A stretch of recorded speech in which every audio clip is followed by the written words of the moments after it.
Oh, it's on the TV. Oh, Yeah. that'll be interesting. You're casting. I'm casting? Should I keep casting? Who's that? That looks like it could be Dickens. That is Dickens. It's Dickens. Oh, you can't see me.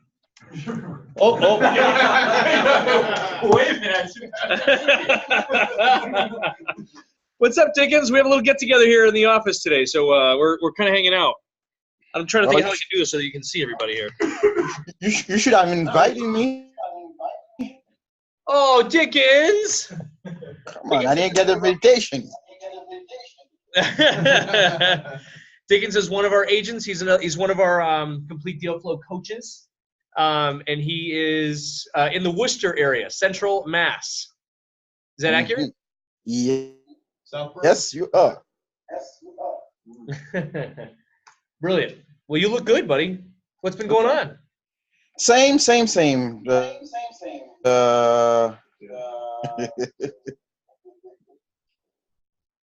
Yeah, we working few crazy deals on the agent side. I think I'm lucky to find a hard one.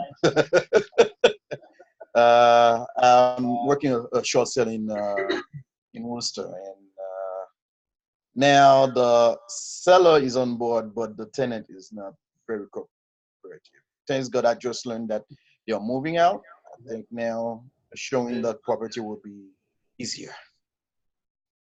And on the deal flow side, we are still pushing to, because I need a new deal. We're still pushing to the loft marketing, try to meet people. I'm going to restart to knock on doors again. That's where we are. Gotcha. How much marketing you have going out? You A know lot me, of, brother. I'm pushing you. I know I've been doing a lot of letters, but I think I'm going back to what worked for me. That's been cold calling and knock on doors and drive for dollars. Stuff I've been doing a lot of marketing letter. We sent 200 pieces of letters for the past months, and I'm not worried, but I know I have to go more. But I love having that instant answer. When people just slam the door at your face, I know that okay, that's not a deal. So I don't have to go back. So we just had a little bit of a it wasn't a training. We had a couple good back and forths on door knocking, right? So we know that Mario and Marcia, that's one of their prime strategies that they've been working on. Yeah. And we're just talking about, opportunities. So if they slam the door in your face, right, which some of them will, most of them won't be home. The ones that are home, right, some of them will slam the door in your face. So what do? You make it a game, right? What have you done this yet, or are you working to get started on it? No, I did. I stopped. I used to do it. I used to go with my daughter, and then I stopped. And then I think that I'm going to go back. I'm going to start it back in a few weeks. What I do when people slam the door on me, I just put a note and I move on. It's hard for me when people slam the door. I know I shouldn't, but it's hard for me when people slam the door at me to go back and follow up. I know I should follow up, but I react the way I would love a marketer to react when I say no. So that's the way I do it. So, but I rather have it so I know that okay, it's not on my list. I shouldn't try to pursue a rabbit hole, but I know I'm clear that okay, that's a no. But the last question I always ask, and do you know? Hello? Yeah, we're here. Can you hear me? Yeah, the last question I always ask is I know you may not interested, but do you know someone who might need my service? 90% of the time is no. But one or two times I had people refer me to another neighbor. Gotcha. Yeah, I mean, part of our door knocking, some of our strategies that we were using, you know me, Dickens, I'm kind of crazy when it comes to that. That's where I started at Somerville. So I'm kind of a fan. If nothing else, it's the character building, right? It's the team building. Is it a waste of your time? Well, not if you're restarting your marketing, not if you're resetting. So I love to bring a prop with me. I like to bring a wine bottle or a champagne bottle or a toy, and it makes people remember me, if nothing else. You know what I mean? Like, I keep telling the same story about how my favorite is to bring the wine bottle and be like, hey, congratulations, you sold your house. And like, who the hell is this crazy dude standing on my porch? And at least it's an in, right? At least it's like, I break the ice with that. So It's a conversation starter. yeah, it's a conversation starter for sure. So, and for those of you who don't know, we had a team meeting today. We've got a few people kind of joining us in different capacities. So we had, a training here in the office. And looking forward in the next couple months to kind of making some big intros here to everybody. But a lot of you, Dan Latour, and peace. You already know you know these guys. Yeah, Dickens, that and sort of thing? on, yeah. Yeah, I know Dan. Yep. And we've got Matt Perry hanging out Hey, Matt. from not just Boston or the Carolinas or All over. all over, from all over, National omnipresent. national speaker. Nick, awesome. I got a quick question for you. When you Go decide for it, to brother. bring that bottle of wine, and if you're pursuing several deals, how do you choose which one you're gonna bring that bottle of wine? I'm pretty sure you don't not bring a bottle of wine to everybody. Oh, Yeah. how do I choose who to give it to? Yeah. No, he's saying if he's going to go door knock 8 houses, which one does he actually bring the bottle of wine to? Or should he buy a case of wine and bring a bottle to each Oh, one? no, he brings it to all of them, but he doesn't give it to anybody unless he gets a contract signed. Okay, got it. Okay. It's only if you get a contract signed. And otherwise, it's great it's that icebreaker. It's there to set the appointment, to build some rapport, and to say, oh, guys, listen, I only have 1 bottle of wine. I have 4 more houses that I have to talk to. But listen, I'm so happy we had this conversation. And obviously, today might not be the day that we have this deal set up, but I'm going to call you in a few days just to check in. Is that cool? Right? I'm going to text you tomorrow. I'm going to call you the next day. I'm going to send you a direct mail the next day, and I'll get you on my. I'll leave a voicemail on the 4th day, and I won't stop until you call the police or you die. Oh, wow. Yeah, I wouldn't say that to them, but you can think that. That's cool. I'm going to address the elephant in the room here. I love the poster on. Looks good. An's muted. An, have you been talking this whole time? Let me unmute you, dude. Yeah, I'm mute him. There you go. There he is. Back. I'm in my Airbnb right now, so Oh, okay, cool. some good decorations. And Jimi Hendrix. oh, hey, look at him. I'm Very nice. So what's up, man? What's new? He's me? frozen. Yeah. Oh, Or should I I, got my- should I address you as on the real estate warrior, as it says on my computer screen? that's right. That's right. Actually, I gotta post something on Instagram about that. What's it called? I'm finishing up my flip right now. It's under contract. Oh, nice. For $390, 3-week close. I have to do the. I sent in the offer, back the offer today, and I have to send the PNS because they want to have the PNS on Friday. So I'm like, oh, hey, quick close. That's great, though, man. Awesome. I actually had it for $400, but they rescinded the offer. I'm like, all right, whatever, $390. Right. It's still a $80K net for me on that, so that's not bad. Beautiful. Yeah. Hey, can't complain about that, right? Yep. And I'm stepping up my the deal flow. I have one VA working for me on a commission basis. Sweet. But she is cold calling in Florida, Okay. and I'm trying to set up another one for Mass, and maybe Virginia too. Oh, wow. Okay. So you're going to try to do the remote wholesaling thing? Yeah, virtual wholesaling. Yeah, Florida.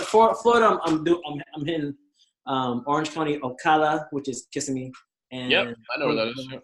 Hillsborough, which is Tampa. Great area. I'm hitting the vacant Hillsborough. Yep. vacant homes list.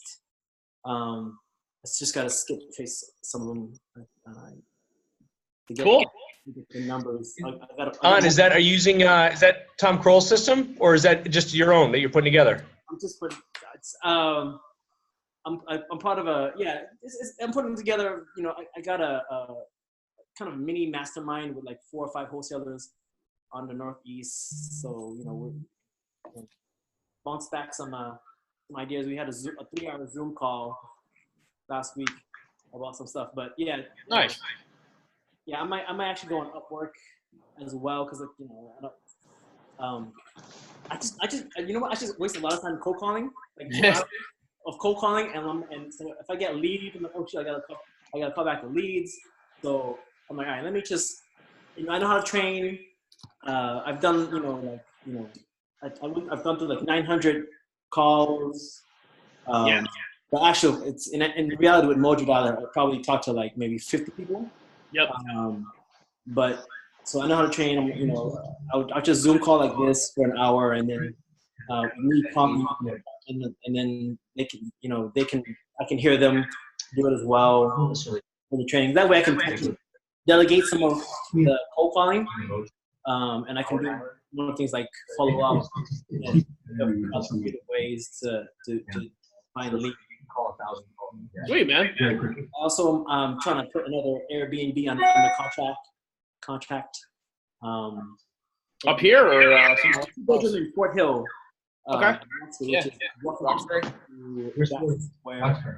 Oh, I knew that. You know, on Monday whether I get it. At first, he was like, "No, I don't want the foot traffic." Then I gave him my pitch, and like, "Oh, well, wait a minute, let's talk." You know. You know, Right, there you go. What's your model for the Airbnb stuff, or when you're looking at it? Are you looking at it from what it generates on a month by month basis, or what's your model for looking at it? I look at it how, you know, what it generates on a month-to-month basis after, you know, net after expenses. Most of my expenses are at the front end. You know, I have to furnish the place. Right. First and last, I gotta negotiate whether they can put a washer and dryer in there, because otherwise laundering is a pain in the ass. But you know, it's if I can get the place for $2,100, and you know, winter months are hard, but spring, summer, and fall, I can get a 2-bedroom. I can get $3,000 a month or more, and if it costs me, you know, $2,000 for rent, that's a $1,000 cash flow per month. Oh, so you do an arbitrage on these. You're not actually buying an Airbnb on that. Oh no. Okay, I got it. Cool. I'm negotiating with the owner. Sublet. Yep, got it. It's not a sublet. It's Whatever it is, yeah. Short-term lease. Right. Okay. Oh, Absolutely. clever. Understood. Yeah, so Makes sense. Brilliant. That'll hedge your bets too on when they all the zoning laws change. They're trying to eliminate that all in the Northeast right now. So you're doing good though, because you don't own anything. Another thing, the only well, I do own them, but Yeah, you own your the thing own. about that is they allow owner occupied Airbnbs. So the one that I'm trying to negotiate and nail down, it's owner occupied. So I talked to them, you know, this is great. You know, you don't have to worry about rent. You know, it'll always be cleaned. Only thing I need you to do is stand in as an owner occupied Airbnb. So like that law is going to happen in September of 2019 for Boston. Right. Which will eliminate a lot of the kind of Airbnbs, well, some of them at least. But you know, if that model, I'll be, I won't be affected by that, because all my Airbnbs will technically be owner occupied. So, and I'm going to a real estate boot camp, real estate investment boot camp on Thursday in St. Louis, Missouri. Oh yeah. This will be the last one for the next. Which one is that? Which one? It's REI Blackbook. Yep. Oh yeah, you told me about that. Right. Cool. Originally I wasn't gonna go, but then one of my friends who went to it last year, he just wholesaled. I want to say 3-family in Adams Village, Rochester. He got $100,000 for it. Yeah, that'll do. he's enough time. And he's like, yeah. A year ago, before I went on the boot camp, I had 0 deals, and he's killing it. So obviously, you still need to hustle. You still need to think creative. You still need to think strategically. But if I could get a few nuggets of information and how to streamline my business, all the better. There you go. Nice, brother. Yeah, I mean, most of the people I would say, you need to take action, but you're flipping a house that you have under contract for an $80K profit. So you're doing okay. You're almost on a little bit out there. I wouldn't. I think you're okay, man. You're not in the analysis paralysis. No. And I had right now I have a VA that made I think 600 calls for me yesterday. Yep. Right. So there you go, man. You're scaling. That's awesome. Trying to be like Jose, that motherfucker. Yeah. I haven't talked to him in a while. How's he doing? He's in school right now. Oh, that's right. Okay. He's really focused on getting his construction. Nice. It's gonna make him even more dangerous. He'll be back. I'm sure I'll be back. Yeah, absolutely. I mean, he was with me last month at the wholesaling. Right. Yeah. About that. Yep. I'm sure he picked up a whole bunch of stuff. That's great. Oh, one thing. What do you guys think about the flip part? Do you guys, if we just flip, it might be different because you do a lot bigger properties. Do you guys get home warranties? Good question, Nick. Sure. Yeah, I'm happy to answer that. So has your buyer asked for one yet, or are you thinking of offering one? I offered one, and I went with the cheap one called Choice Warranty. Yep. It's like $150. But now, as a lawyer, I'm reading the contract and stuff, and like a lot of exclusions to their warranty. Yeah.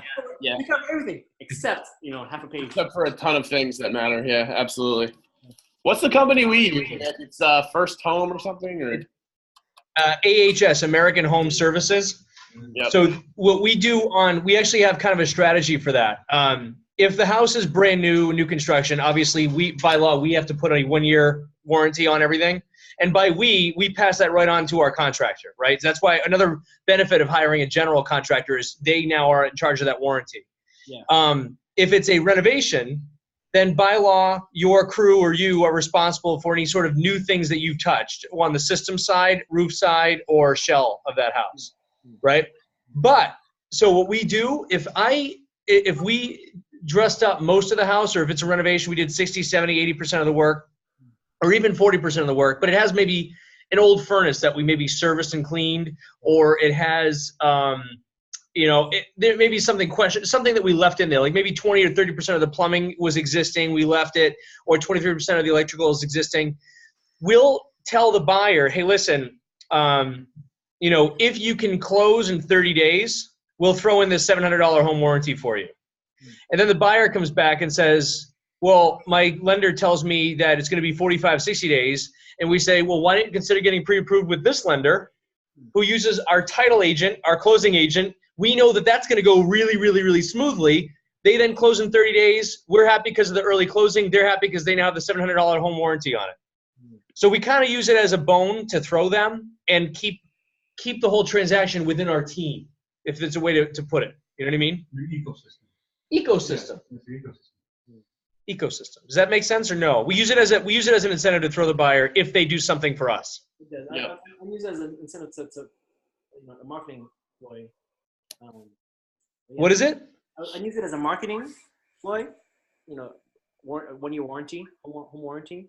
No, you can put it out. You can put it out there as a marketing right in the MLS if you wanted to. Now you're obviously beyond the MLS phase, but you can put it at MLS and say, it comes with a 1-year home warranty. We don't necessarily do that, but if you look at one of our rehab listings, right in the top right of the attachments, we did use, because the market's turning, we don't know if we're going to be doing this, but we would have a preferred lender notification up in that the buyer agents and buyers actually see. And it says, hey, listen, in the hot market, right, we wanted to make sure that this buyer could perform, and we wanted to make sure it met our time frame. So we would say, listen, Mr. Buyer, the seller of this listing has asked that any buyers interested in this listing get a backup pre-approval from, and they listed out one of the loan officers that we work with that uses, Megan and Brandy, that we know would be able to close in as soon as 14 days if needed, or 7 if needed. And we used to be able to force them to get the pre-approval. Then they can go and use whoever they wanted to get the loan, but if they can't close in 30 days, which any real lender at this point should be able to do for them, but they're still trained to say 45 because of the old TRID rules. We then say, hey, we'll give you the $700 home warranty if you can do it in 30 days. Oh, well, my lender said it's 45. Like, why don't you consider giving this guy another call? See what his rates are, and we give it to Benson or Pat or someone to close it. Sure. Does that make sense? Yeah. So it's so you guys are seeing a little bit of a turn in the market, guys. So I'm noticing that too. Definitely. Oh yeah. What are the most effective for me? I think the condos and Yeah, the condos are definitely getting hit hard, and the higher price point houses is where we're seeing most of it. And just inventory is building. Yeah. Yeah. Is that what are you seeing? Because my comps two streets down, the house that sold in April. I mean, April is a great time to sell. Sold for 417, and I'm getting. If I wanted to wait another 2 weeks, I could probably. But I was like, keep it closing. We're just gonna get it done, Yeah, right. Yeah, I mean, it's hard to say whether that's the market or that's just the time of year. You're right up against the holidays now. November is a terrible month to sell, so that's awesome. I would just go with it, man. I would go with the accepted offer. I wouldn't wait any longer. Yeah, I am. We're PNS signing on Friday. Nice, man. Nice. That's great. Yep. Seasonality. The more research too. There's a guy I was listening to the other day online. October specifically is the most volatile month every single year since 1928. Just based on seasonality, based on unknowns for earnings reports come out, based on political uncertainty. It's always been that specific month has always been way more uncertain too. People don't really know what to do. And truthfully, crashes happen too in October. Yeah, exactly. Yep. Is it sell and go home? That's the month of October. Sell and go home. That's the October motto. Sell and go home. Is this sell and go home? Is October's motto? Is what Matt said. That's a cool one. I like that. Yeah. Basically, just get on the market and just churn them out. That's it. Yeah. We are prepping to list. No, the other thing. Go ahead. Me? The other thing that I got to deal with is the tax, right? It's like a 25, 30, 35% tax on these flips. And I know we talked about this before. And one of my strategies is paying my kids $12,000 each to expense that off my profit. Did you ever hear John Hyatt talk about that? Was that? I don't know. Did you ever hear John Hyatt talk about that? I don't know if you use John at all. No, I don't. He says, number one, no matter who you are, it doesn't matter. Your kids are not that attractive. And he's very prudent to the point. He's basically saying that, because that was the whole thing that a lot of people were doing, was paying their kids, to be on the mailers, right, with the photos and all that. Yep. And he's basically straight up told us, it's told everybody at the CG meeting that, that's no longer flying as far as how much of that compensation can be put out there for modeling. Yeah. But unless you have them doing something else, what do you have them doing? Be careful. I think typical, because my wife used to be a print model back in her younger years. Yep. Typical print modeling fees are like $6,000. Okay. And the new law was enacted in 2018, where they raised the limit from $6,000 to $12,000. Yep. And they don't have to pay. I think it's federal tax, Social Security taxes, as long as it's under $12,000. I'm not telling you not to do it. I'm just telling you, John Hyatt is like the go-to auditing attorney. If you get audited, he's the guy we use, and he's saying don't do it. That's all we're saying. But there is a surefire way to beat the tax man. Have you heard of this new bonus depreciation that is now out? No, I've heard of What? Oh, come on. accelerate. Come on.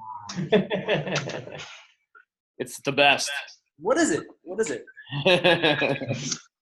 Maybe you'll have to listen into a podcast coming soon. No. I always listen to your podcast. Sometimes, you know.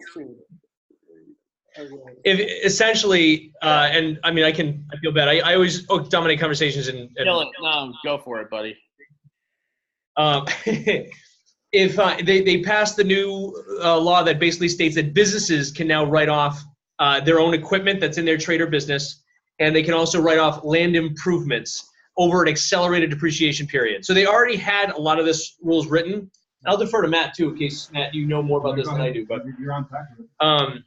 they used to be able to depreciate over the 15, 22-year lifespan. There's now, if you are in the trade of real estate, which we are, you know, the CPAs are making the argument, it's not an argument, it's a fact, that basically any properties that we put in service in that year, so if it's marketed as a rental for that year, we're then able to do a cost segregation analysis on it, and then all land improvements, which include curbing, landscaping, site work, right? If you had like trees, HVAC, a roof, stuff like that. I mean, Anything. it's the category is nondescript of what it includes. So it's any and everything. Pretty much. Yep. They take the actual 100% for qualified property. What is it? It's 50 to 100% for qualified property. Right. The average dollar for you, if you were to buy a $1 million rental, typically it's between 20 and 30% of that number is immediately depreciable to you that year, for that tax year. You buy $1 million property, you're writing off 300 grand. That's good because I have $1.5 million property. What's that? Okay, you're buying a $600,000 property. You're writing off 200 grand. What about property that you already own? Like there's 3 families worth 1.5. I mean, can I depreciate with this? You guys getting greedy. What was that, Matt? Sorry. I said, now you're just getting greedy. What can you So bonus appreciation only works for newly acquired properties? For properties placed in service from 2018, it's I think it was October 27, 2017, and into 2024. But as Rob states, September 27th, 2017 to January 1st, 2023. Okay, all right. So There the you 2 go. family I bought in Springfield in April counts towards that. In April. Yeah, that would count. Yep. And so it's called bonus appreciation. Bonus depreciation, yeah. I mean, you're going to have to find a real estate CPA to help you with this, and you're going to have to do what's called a cost segregation analysis. Yeah. Which So here's is, the other question. What do you guys ask? So because I'm evaluating CPAs right now. I know besides you owning real estate, how many clients do you have that are real estate investors? How many real estate flippers do you handle? What other questions? you really ideally, and there are some of these out there, you want a CPA who only deals with real estate, and there are guys who do that. I know you guys were changing CPAs, right? The last time we talked to him. Yes, jury is still out on that, but yes. No, we're absolutely changing. Even if our old CPA Michael is watching this, Michael, you already know, dude. I love you as a buddy. You're growing, we're growing, we're separating. There's my breakup publicly, right there for you, brother. We've been actively similar on based on what you just said, though. You're right. It's really, really hard as real estate people to find the right person, the right fit, and a CPA especially is such a key role in our company, right? So we have interviewed. I've interviewed 4 or 5, and we're now between 2 of them. Yeah. But I got to tell you, right? The good ones are extremely expensive, and that's where we're at now. Their whole goal is to try to save you more than what you're saving more money than what you're paying them out. But based on the jump from one service provider to the other, it's a sticker shock, but it's absolutely you just got to swallow it and move forward. Absolutely. Yeah. Look at it as an expense. It's another person in your ecosystem that you potentially are going to be utilizing. Right. and just write it, look at it as a business expense for your growth. I'm not worried about that. I just want to make sure that I can choose a good one.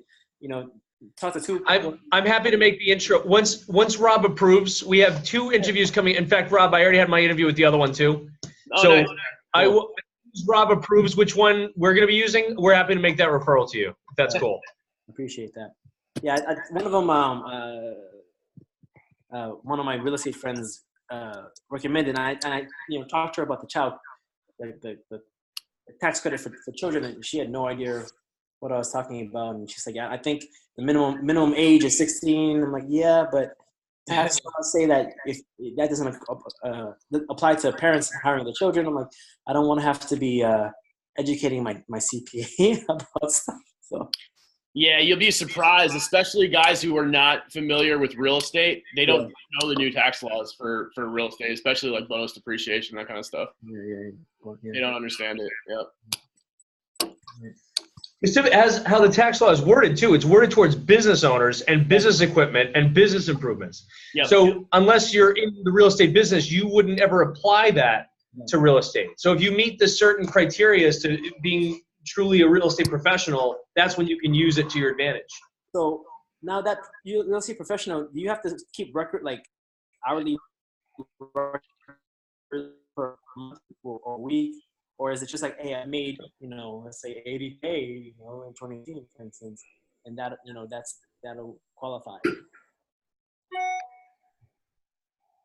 I couldn't quite hear you on that one. Yeah, sorry, that broke up. What's the criteria that you have to satisfy? Is it you have to keep track of your hours per month or per week, or if you've made over a certain profit level, is that enough? What's the criteria? I believe it's hours per week, and John Heyer actually goes, you should definitely hire John on. I mean, he's one of the best and the brightest in the business. He actually has gone so far as to say that, if you're married, your spouse, one of you has to qualify as a real estate professional for you both to then take the depreciation on a joint return. Right. So in your case, yeah, it's you can track your hours. If you're working more than, what's the cut? Is it 20, 30 hours a week? I think it has to be like 40. You have to be full time in the business. Yeah, I think it's full time. Yeah, so you got to be like at least 35, 40 hours in the business, which you are. I mean, this is what you're doing, right? Yep. Right. Okay. Yeah. So here it is. Do I You have to keep ready? a time card for myself? Like, what am I doing? Am I keeping a time card for myself? Like, You must materially participate in a real estate business. Yeah. You're doing that. Yeah. More than 50% of the personal services you perform in all businesses during the year must be performed in real estate businesses in which you materially participate. Okay. You're doing that. He's reading. Your personal services is material participation. Yeah, exactly. What? We're saying it's nice that the lawyer is reading something on it. This is good. Your personal services and material participation in real property businesses during the year must amount to more than 750 hours. None of what I just said is legal advice or should be taken as legal advice.